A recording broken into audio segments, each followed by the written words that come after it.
শঙ্কা কাটিয়ে অনুশীলনে ফিরেছেন পেসার শরীফুল ইসলাম।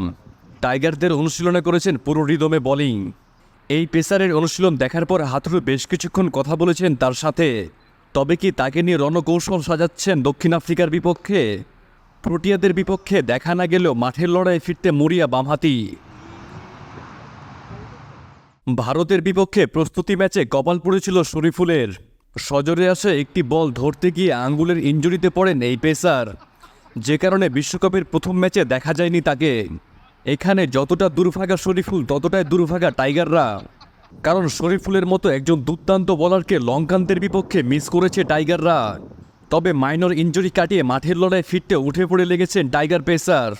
তার অনুশীলন পরখ করে দেখেছেন টাইগারদের মাস্টার মাইন্ড হাথুরু সিংহে। তারপরে বেশ কিছুক্ষণ চালিয়েছেন পেসারের সাথে কথা। হয়তো তাকে নিয়ে প্রোটিয়াদের বিপক্ষে রণকৌশল সাজাচ্ছেন হেডমাস্টার। শরীফুলের অনুশীলনে স্বস্তি ফিরে এসেছে পুরো টাইগার শিবিরে। নেটে ব্যাটারদের বিপক্ষে বল করেও তাক লাগিয়েছেন। তবে যত যাই হোক, টাইগার টিম ম্যানেজমেন্ট এই পেসারকে নিয়ে অবশ্যই কোনো ঝুঁকি নিতে চাইবে না। তাই তো আজকের ম্যাচে তাকে দেখা না গেলেও ওয়েস্ট ইন্ডিজ পর্বে আরও আগ্রাসী শরীফুলকে দেখার অপেক্ষায় থাকবে টাইগার শিবির সহ টাইগার সমর্থকেরা। টাইগারদের জয়ের হাওয়া শরীফুলের গায়ে লেগেছে, তাই তো অনুশীলনে ছিলেন ফুরফুরে মেজাজেই। ভালো ডেলিভারি করে উদযাপনও করেছেন। তবে এই উদযাপনটা অবশ্য মাঠের খেলায় করতে চাইবেন শরীফুল। লঙ্কা বধের একজন হতে না পারায় হয়তো আফসোসই করেছেন মনে মনে।